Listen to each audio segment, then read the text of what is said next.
Hi everyone, Nick here. Today we're looking at the 15th weekly event in F1 2019. I think it's the 15th, I've kind of lost count. This time it's the classic Grand Prix around Japan. So it's the usual drill of practice and qualifying offline, race online at the weekend. And because the Japanese Grand Prix, at the time of me doing this voiceover anyway, has just finished, obviously it makes sense to have the race here. If we look at the leaderboard, top guys are in the 127s. So my usual rule of thumb is I want to try and look for a 128, add a second to whatever the best people are doing. That's usually my level. So that's our target. We're going to have no assist as per usual, and we're going to put the AI driver level, not that it really matters in this mode, onto 100 because I like to think I'm okay at this particular track. And when I started doing practice, I was starting to do okay as well. The first track acclimatization program was dead simple, no problems there. And when I moved on to the tyre wear simulation, that wasn't a problem either. The problem generally though was that I was pushing too hard. If I wasn't corner cutting and then spinning off at the two Degners, then I was inevitably pushing too hard through the S's and hitting a wall there. And generally throughout this whole practice session, that was my main issue. I was pushing too hard. I was trying to carry too much speed through too many corners, and even though eventually I was able to do the ERS management and the fuel management, I was just causing trouble for myself. So when I tried to do the quali sim, first time I did it, I instantly went out in the S's. I then switched back to the race strategy session and did that okay, managed to do 3 laps in a row, but then again, quali just pushed far too hard. Lost it at the end of Spoon and took an AI car out. Seems fair enough to me. So in the end I wasn't actually able to do all of the different programs and lost out on 80 and actually 20 more on the team objectives, so tragic there. My first quali lap didn't go particularly well either, as I lost it out on the exit of Degner 2 and binned it in the wall on the right hand side. So second run in quali, and this was my fastest lap in the end. So let's go around the track and see how well I did. So turn 1, as we all know, is flat out. You only start braking when you get halfway round it, down to 4th gear and go through the S's. Now so far the lap's not too bad, but we've gone a little bit wide there onto the grass and we haven't really got the apex of either of those two corners. This one's not too bad, but again a little bit wider, maybe okay there. But then we've tucked in too much, touched the curb on the inside. As a result, we've had to be a bit more careful than we'd like, and we've not had a very good first sector. Pretty safe through the Degners here because I didn't want to spin off again. Down towards the hairpin, we're going to brake just after the curb ends, go down into 3rd gear, lock up. It doesn't really matter too much. The most important thing is getting the car rotated, accelerating, and getting down. I think this is 180R actually, it's officially called. Learned that from the coverage today. We go down into Spoon. It's not the fastest we've ever gone through there. It's nice and steady, a little bit hesitant on the throttle coming out of it. Kind of had 2 goes at accelerating out of the second part of Spoon. So again, not anything to write home about here. Flat through 130R, no problems there. And down into the final chicane. Brake down to 3rd gear. Again, a bit reluctant to turn in there because we braked slightly too early. Careful over the bump, down to the line, and we've done a 129.530.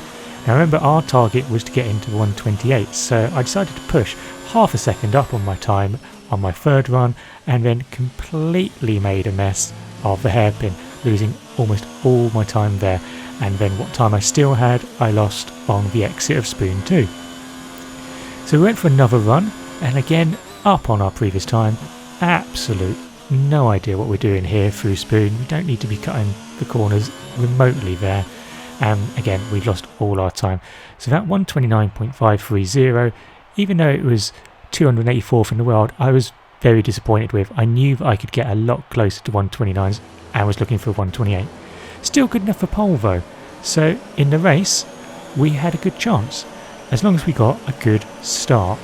So we get away off the line, not amazingly, and we've got some red arrows suggesting there's a car on our inside, so we're going to leave some room on the apex. He comes through, we're going to see if we can hang it out on the right hand side, and we get a little bit of a bump. No damage, sort of Leclerc Verstappen style there, fortunately for me, and we are now in second place. And the car in front of us is actually on medium tyres, so at this point I'm thinking this could actually be quite an interesting race if he's got some pace. Unfortunately, that all evaporated as he ran wide there, hits the wall on the left hand side, and I'm pretty sure he then spears back across the track and takes out the car who is in third place. Because going by the mini-map in the bottom left hand side, I've now got a really big lead, and one of the AI cars is actually in second, and the guy who span off from the lead has now left the session. Oh dear, not gone ideal for him. But for me, that's gone really well, because I've now got Grizzly, nice, behind me on medium tyres, and he's a fair bit back from me already. I've probably got, I don't know, a 2-3 second lead over the car behind. And as I don't have any particular pressure on me at this point, all of that overdriving that I said about in practice and qualifying, that kind of went away because I kind of had a bit of confidence. I think because the race I could settle in and just drive it my way, I just relaxed and was able to drive much better. And as you can see, I was at the end of sector 2, 4.7 seconds clear, and I've done the fastest lap of the race, obviously. On lap 2 I did the fastest lap of the race, and then on lap 3 I did the fastest lap of the race. So I was lapping really nicely. By lap 7 my tyres had started to go off slightly, so I decided to pit. I probably should have, if you were doing it properly, you'd stop on the soft tyres around about lap 5, maybe 6, because you wouldn't want to do over half the race on softer compound. What's the point? But in this case I wanted to run as long as possible so that any of the cars who were behind me would not get ahead of me when I come out pits. I had Visca Badalona behind me on track, and he's actually going to overtake me down the straight momentarily, so I don't mind one car, but I didn't want to end up in a whole load of traffic, and that's why I went long, more because of that rather than any particular tyre life or anything like that. But because Visca Badalona was on soft as well as me, I knew that he was going to be pitting, and at the end of that lap he pitted, so that gave me the lead again, and I knew I was going to have a pit stop in my pocket. Fast forward to lap 9 and I'm doing purple sectors. Got some dicey lapping of cars there, the AI got well in the way, and then Jambo Shan in front of us, not really sure what he was up to there. Give him the slightest tap from behind and get a warning for it. Not really sure that even counts as a collision, but you know, not too bad, and no real damage done apart from ruining my fastest lap. So obviously I decided to put that right on this lap and see how much faster I could go. And we're going to stick on board with this because this was my fastest lap of the race, and I think it illustrates a bit better what I meant earlier on. You see, we're hitting the apexes this time. We're not pushing so hard, we're sort of going for like 100%. On other laps in practice and qualifying I was trying to push 110%, and I'm not good enough to be able to pull that off.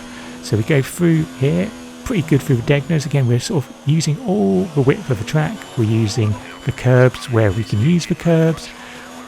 We're not taking complete liberties, even though we go around the outside of this car, around the hairpin.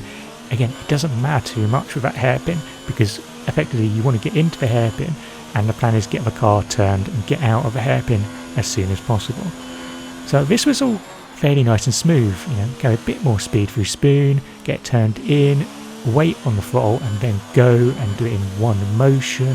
This is good, this is the way we should be driving, nice and smoothly on the throttle, on the brakes, on the turning, and as a result you can see we're 7, nearly 8 tenths up on our previous best. Final chicane to go, in there nicely in one move, nice and confident.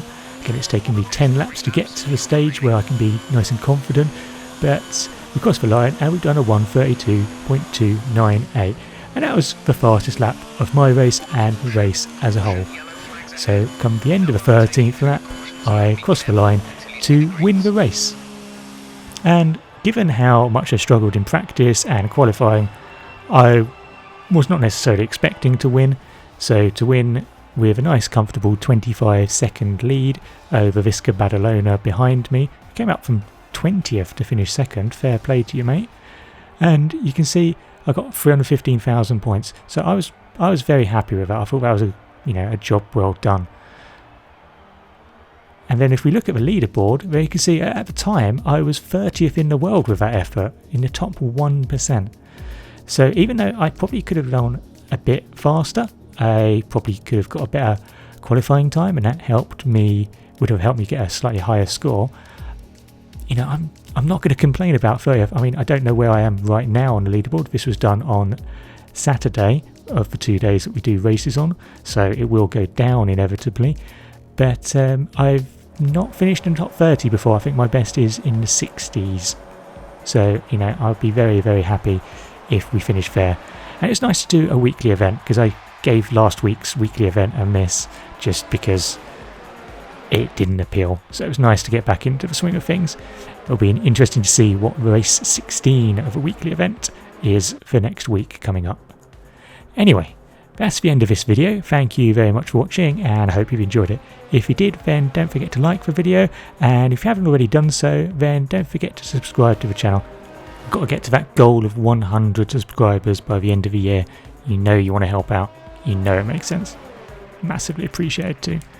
And let me know what you thought of the weekly event this week, if you had a go at it. Do people still do the weekly events? Am I 30th in the world because only 30 people have bothered to do it?